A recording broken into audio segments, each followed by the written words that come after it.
പറഞ്ഞതിൽ ഒരു സംശയവുമില്ല.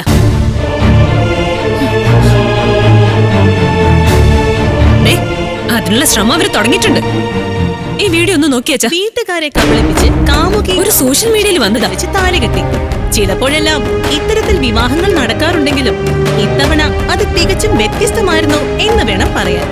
മറ്റൊരു കല്യാണം മുടക്കാൻ വന്ന് കയറിയ വില്ലനെ തടഞ്ഞ നായികയെ വില്ലൻ കയറി താലി കെട്ടുന്ന സ്ക്രിപ്റ്റാണ് ഇത്തവണ കാമുകി കാമുകന്മാർ നടപ്പിലാക്കിയത്. ഇത് അവന്റെ പ്ലാൻ തന്നെയാച്ചാ. ഇത് കണ്ട അമ്പലത്തിന്റെ നടയിൽ വെച്ച് അവൻ ചേച്ചി താലി കെട്ടിയെന്നല്ലേ വിചാരിക്കൂ. ഇതിൽ എഴുതിയിരിക്കുന്നൊന്ന് നോക്കിയേ. വീട്ടുകാരുടെ മുന്നിൽ ധിക്കാരത്തോടെ പ്രേമ സാക്ഷാത്കാരം. ചേച്ചി അവനുമായി പ്രേമത്തിലായിരുന്നു എന്നല്ലേ ആളുകൾ വിചാരിക്ക. ഇതെല്ലാം ഒരു പ്ലാനിങ്ങിന്റെ ഭാഗമാണെന്ന് തന്നെ എനിക്ക് തോന്നുന്നത്. ഇതെല്ലാം കാണുമ്പോ എനിക്ക് പേടിയാവുക. നമ്മുടെ മോളെ എങ്ങനെയെങ്കിലും ഒന്ന് രക്ഷിക്കണം. അവളിവിടെ വിട്ടുകളയാൻ എനിക്ക് വയ്യ. ശ്രീകാന്തേ, എന്താ അവനെ അറസ്റ്റ് ചെയ്ത ഇൻസ്പെക്ടർ എനിക്കൊന്ന് കാണണം. ശരി അച്ഛാ.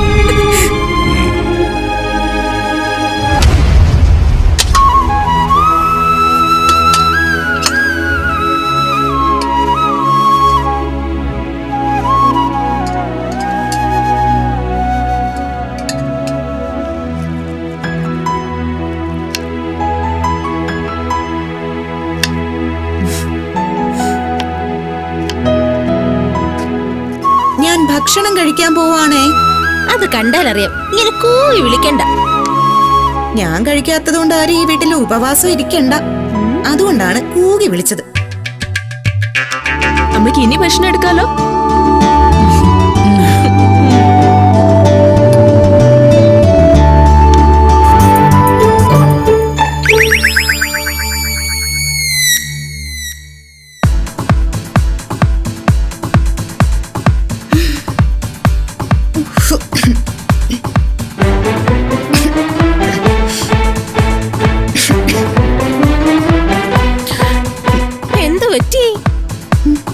വെജിറ്റബിൾ പുലാവ് വായി വെക്കാൻ കൊള്ളില്ലേ? മൂങ്ങയെ പോലെ കണ്ണു തുറപ്പിക്കുന്നുണ്ടല്ലോ. ഈ ഫുഡ് എൻജോയ് ചെയ്യുവാണ്.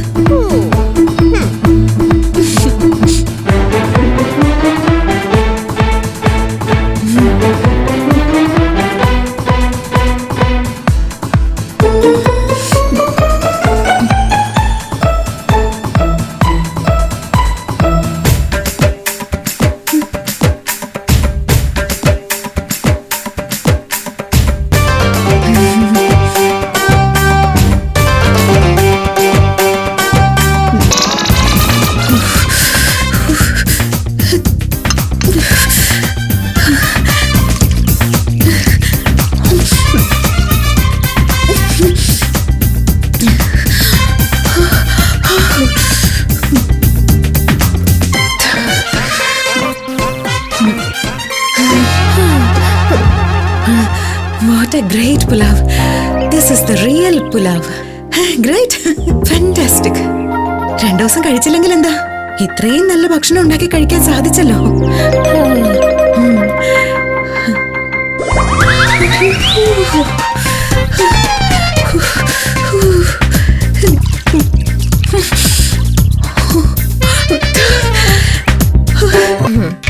ഇത്ര നല്ല പുലാവ് ഉണ്ടാക്കിട്ടേ അവൾ ഒറ്റയ്ക്ക് തിന്ന് രസിക്കണ്ട.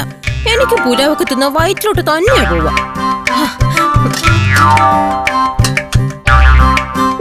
കാണാൻ നല്ല രസമൊക്കെ ഉണ്ട്. ഇവളിവിടെ സ്ഥിരം താമസിക്കുകയാണെങ്കിൽ പതുക്കെ അടുക്കളപ്പണി അങ്ങ് തല വെച്ച് കെട്ടി കൊടുക്കാം. അല്ലെങ്കിൽ ഒരു വേലക്കാരിയുടെ കുറവ് ഇവിടെ ഉണ്ട്.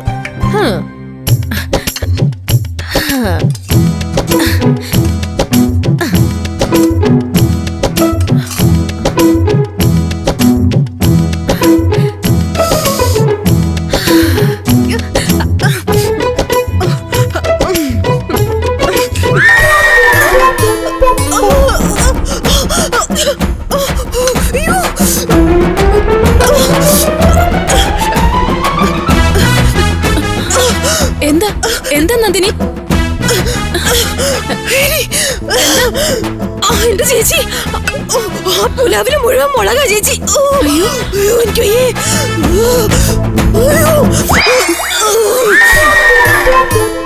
എടി.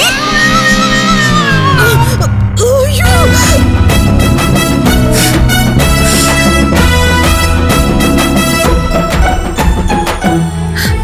ഇവിടെ വന്ന് കാണിക്കുന്നതൊക്കെ വേദയുടെ വേറും അടവാണെന്ന് ഇപ്പൊ മനസ്സിലായില്ലേ? എന്ത് മനസ്സിലായി നീ പറയുന്നത്? അത് പറയാം. എവിടെ അവള് വേദ? ആ കുട്ടി കുളിക്കാൻ കയറി തോന്നുന്നു.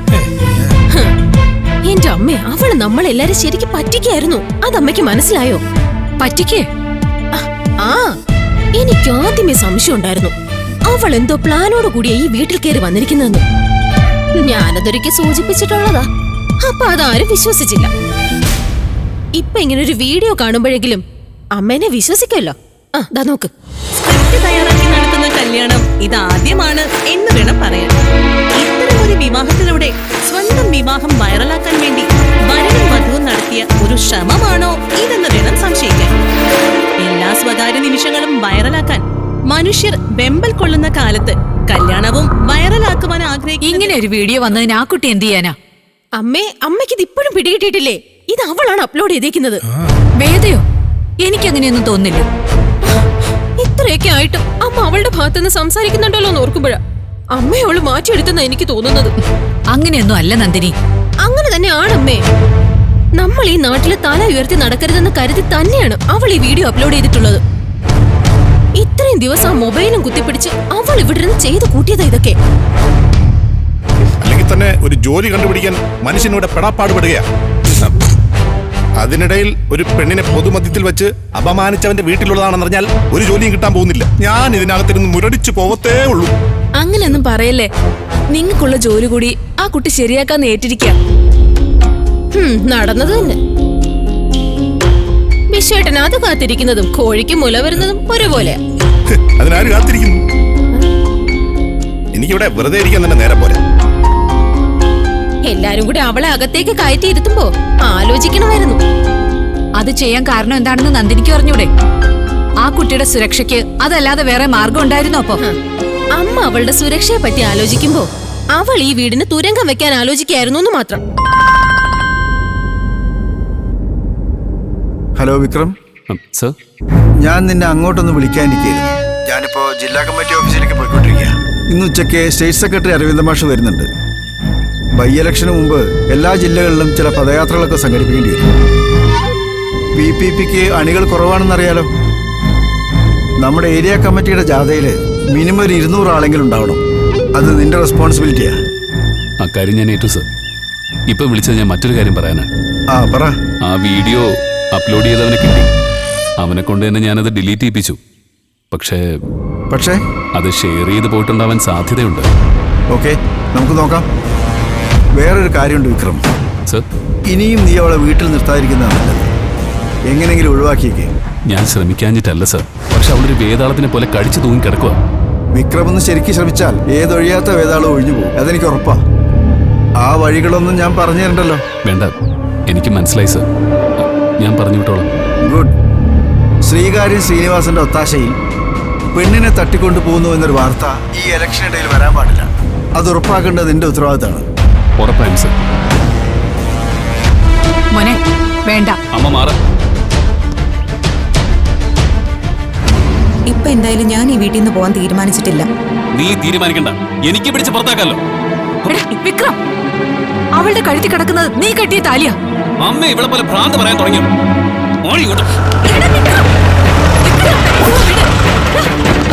എടാ, പറയുന്ന കേക്കടാ.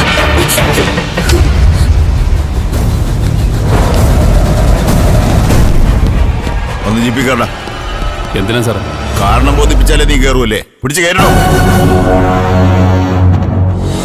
വിക്രത്തിനെതിരെ എനിക്ക് ഒരു പരാതിയില്ലെന്ന് അന്ന് ഞാൻ നിങ്ങളോട് പറഞ്ഞതാണ്. ഇനി എന്നെ തട്ടിക്കൊണ്ടുപോയി എന്നാണ് എന്റെ വീട്ടുകാരുടെ പരാതിയെങ്കിൽ അല്ല. ഞാൻ സ്വമേധയാ ഇറങ്ങി വന്നതാണ്. ഈ വിവാഹം ഞാൻ കൂടി അംഗീകരിച്ചതാ. അതിൽ നിങ്ങൾ വെറുതെ ഇടപെട്ട് പുലിവാല് പിടിക്കരുത്. നിങ്ങൾ വിവാഹം കഴിക്കുകയോ ഒളിച്ചോടി പോവുകയോ അത് പോലീസിന്റെ വിഷയമല്ലേ. ഞാനിപ്പോ വന്നത് ഇവൻ നിങ്ങളെ താലി കിട്ടിയതിനുമല്ലേ. പിടിച്ച് കയറ്റണോ വേഗം. അയ്യോ സാറേ, അവന് ഒരു തെറ്റും ചെയ്തിട്ടില്ല എന്ന് ഞാനാ പറയുന്നത്. വിട്ടേക്ക് സാറേ. അത് പോലീസും കോടതിയും തീരുമാനിക്കും.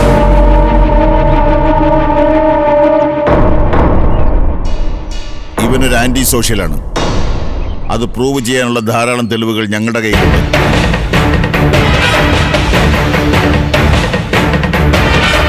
കെട്ടിക്കൊണ്ട് വന്നതല്ലേ ഉള്ളൂ. കാപ്പ ചുമത്തി കോടതിയിലേക്ക് വിട്ടാൽ മിനിമം 1 വർഷം അകത്ത് കഴിഞ്ഞോളൂ. മോനെ. അയ്യോ സാറേ, അങ്ങനെയൊന്നും പറയല്ലേ. ഇനി ഇവൻ അങ്ങനെ ഒരു കാര്യത്തിനൊന്നും പോവില്ല. ഞാൻ നോക്കിക്കോളാം സാറേ. ഇവനെ വെറുതെ വിടണം. ഇത്രയും കാലം നന്നാക്കാൻ പറ്റുന്ന ഇവനെയാ ഇനി. പിടിച്ച് കയറ്റവനെ. ഒരാളെ അറസ്റ്റ് ചെയ്യാൻ ഒരു പരാതി വേണമല്ലോ. വിക്രമിനെതിരെ ആരാണ് പരാതിപ്പെട്ടത്? അതറിയാൻ എനിക്ക് അവകാശമുണ്ട്. പേര് ജസ്റ്റിസ് പണിക്കത്ത് ശങ്കരനാരായണൻ, നിന്റെ അച്ഛൻ. നല്ലേടോ സാബു സാറേ. നീ എന്നെന്റെ ലൈഫിൽ വന്ന് കയറിയോ അന്ന് മുതൽ എന്റെ കഷ്ടകാലം തുടങ്ങി. ഞാൻ വരാം സാർ, നടക്കണം. പോവില്ലേ മോനെ. സാറേ, അവനെ അമല,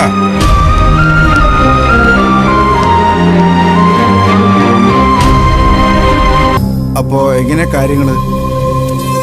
എപ്പോഴാ നമ്മുടെ പയ്യനെ പുറത്തിറക്കാൻ പറ്റുക? അത് ഗുണ്ടാക്റ്റാണ്. കാപ്പയോ?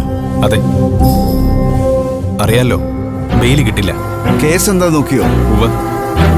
KCPയുടെ നേതാവ് മുരളിയില്ലേ, അയാളെ കൊല്ലാൻ ശ്രമിച്ചു എന്നാണ് കേസ്. എന്ത്? അതെ, ശ്രീനിവാസൻ സാറിന് വേണ്ടി എതിർ പാർട്ടിയിലെ നേതാവിനെ കൊല്ലാൻ ശ്രമിച്ചു എന്ന് വരുത്തി തീർക്കാനായിരിക്കും പോലീസ് ശ്രമിക്കുന്നത്. അതവര് നോക്കിക്കോട്ടെ. അവർക്ക് ആവശ്യമുള്ളതൊന്നും വിക്രമിൽ നിന്ന് കിട്ടില്ല എന്ന് എനിക്ക് ഉറപ്പാ. ഈ മുരളി അറ്റാക്ക് ചെയ്തു എന്ന് പറയുന്ന കേസ് എന്ന് നടന്നതാണ്?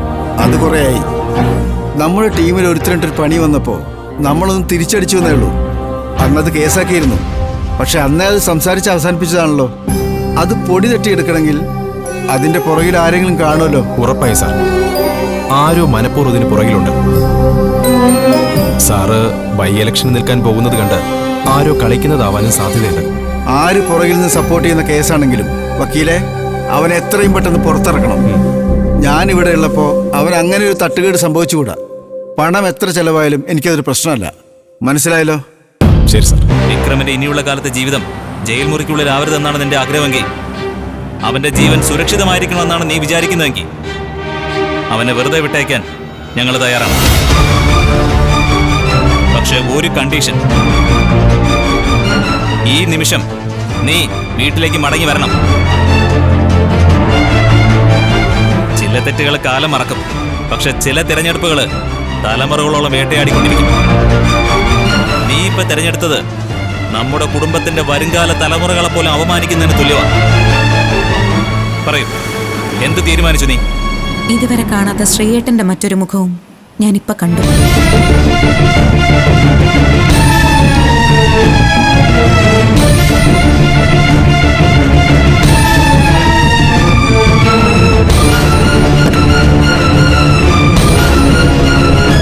സ്വന്തം വിശ്വാസങ്ങൾക്കും തീരുമാനങ്ങൾക്കും അനുസരിച്ചേ പ്രവർത്തിക്കാവൂ എന്നാണ് അച്ഛൻ എന്നെ പഠിപ്പിച്ചിട്ടുള്ളത്.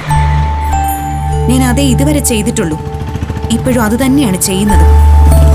അതുകൊണ്ട് അച്ഛനെ ധിക്കരിച്ച മകളാണ് എന്ന തോന്നല് വേണ്ട.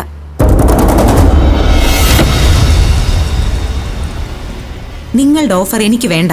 പൊയ്ക്കോളൂ.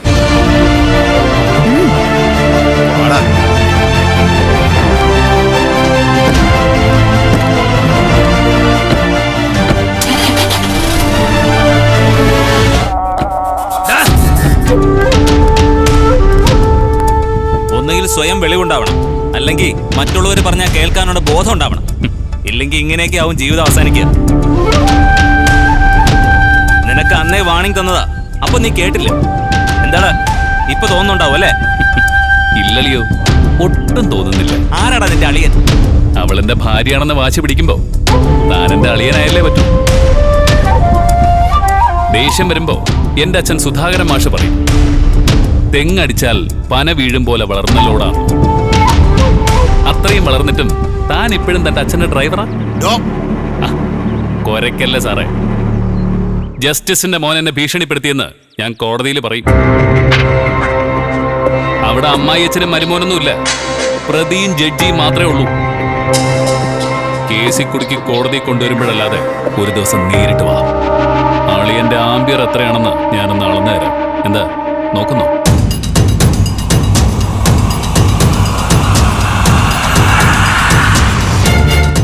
എത്രയും വേഗം എന്നെ കോടതിയിൽ കൊണ്ടുപോകും സാറേ. ഏമാൻ എന്നെ തൂക്കാൻ വിധിച്ചിട്ട് വേണം ഉണ്ണാൻ പോവാൻ. നടക്കണ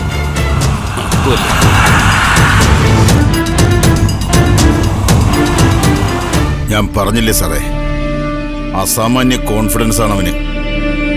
അത് പൊട്ടിക്കാൻ എത്ര നോക്കിയിട്ടും പറ്റുന്നുമില്ല.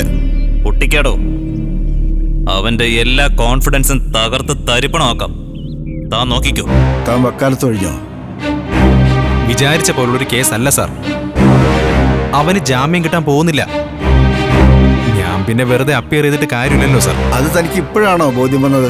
ബുദ്ധി വൈകി ഉദിച്ചാലും ബുദ്ധി തന്നെ അല്ലേ സാറേ? തനിക്ക് ഇതിന്റെ കോൺസിക്വൻസ് ഒക്കെ അറിയാലോ അല്ലേ? പേടിപ്പിക്കല്ലേ സാറേ, കോൾ റെക്കോർഡിംഗാ.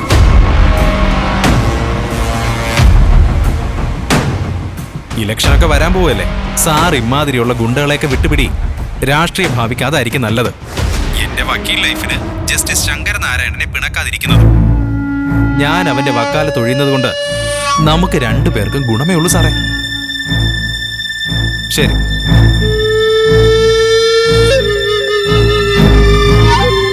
ഇനി എന്ത് ചെയ്യും സാർ?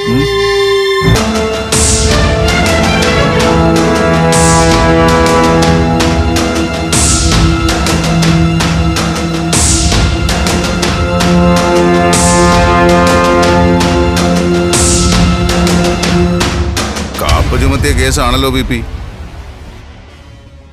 അതെ സാർ, ഇയാള് ഒരുപാട് കേസിൽ പ്രതിയാണ് സാർ.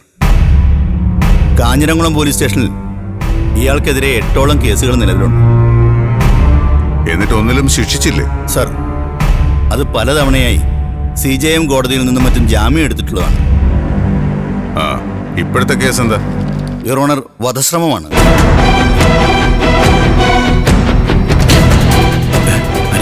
KCP എന്ന രാഷ്ട്രീയ സംഘടനയുടെ മുരളി എന്ന ജില്ലാ നേതാവിനെ അയാൾ അസുഖമായി ആശുപത്രിയിൽ കിടന്നപ്പോൾ വെട്ടിക്കൊലപ്പെടുത്താൻ ശ്രമിച്ചു എന്നതാണ് കേസ്. അവിടെ ഇരിക്കും, ഇത് കോടതിയാ. അല്ല, നുണയാ രാജേട്ടാ. നീ ഒന്നും മിണ്ടാതിരിക്കും. പ്രതിക്ക് വേണ്ടി വക്കീൽ ഹാജരുണ്ടോ? ഉണ്ടോ? ഇല്ല. ആ, ഏതായാലും കാപ്പ് ചുമത്തിയ ഒരു കേസല്ലേ, 2 ആഴ്ച റിമാൻഡിൽ കിടക്കട്ടെ. അതിനുശേഷം ഹിയറിംഗ് ആവാം. വക്കീലിനെ വെക്കാൻ നിവൃത്തിയില്ലാത്ത ആളാണെങ്കിൽ കോടതി അറേഞ്ച് ചെയ്യാം. എന്താ?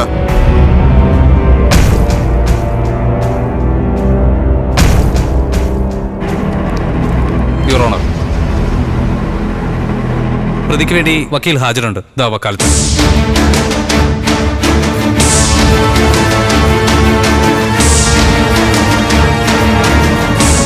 വക്കീലാണോ അപ്പിയർ ചെയ്യുന്നത്? അല്ല സാർ, എന്റെ സീനിയറാ. എന്നിട്ട് ആളെവിടെ?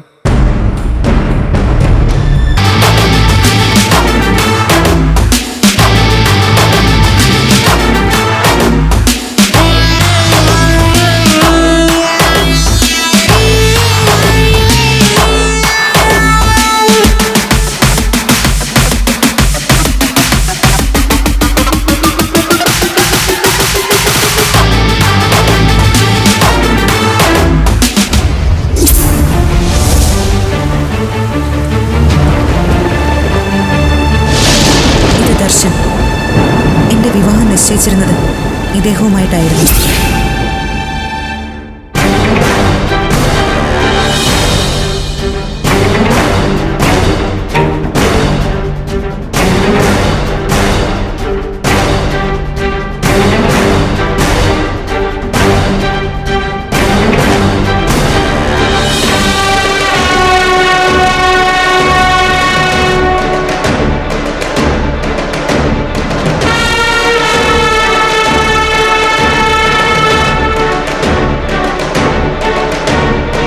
Sorry for the delay your honour. ഒരു പ്രൂഫ് കളക്ട് ചെയ്യേണ്ട ആവശ്യത്തിനായിട്ട് നേരിട്ട് പോകേണ്ടി വന്നു. അതുകൊണ്ടാണ് ഒരു അല്പം വൈകിയത്. കാപ്പ് ചുമത്തിയ പ്രതിയാണല്ലോ വക്കീല്. 2 ആഴ്ച റിമാൻഡിൽ കിടക്കട്ടെ, എന്നിട്ടാവാം ഹിയറിംഗ്. Sorry your honour. പ്രതിക്കെതിരെ വ്യക്തിവിരോധം കൊണ്ടോ അതോ മറ്റാരുടെങ്കിലും പ്രേരണ കൊണ്ടോ ആയിരിക്കണം ഇൻസ്പെക്ടർ ഈ നിയമം ചുമത്തിയിരിക്കുന്നത്. പ്രേരണയോ? ആരുടെ പ്രേരണ? സമൂഹത്തിൽ ഉന്നതിയിലിരിക്കുന്ന ഏതെങ്കിലും ഒരാളുടെ ആവാം.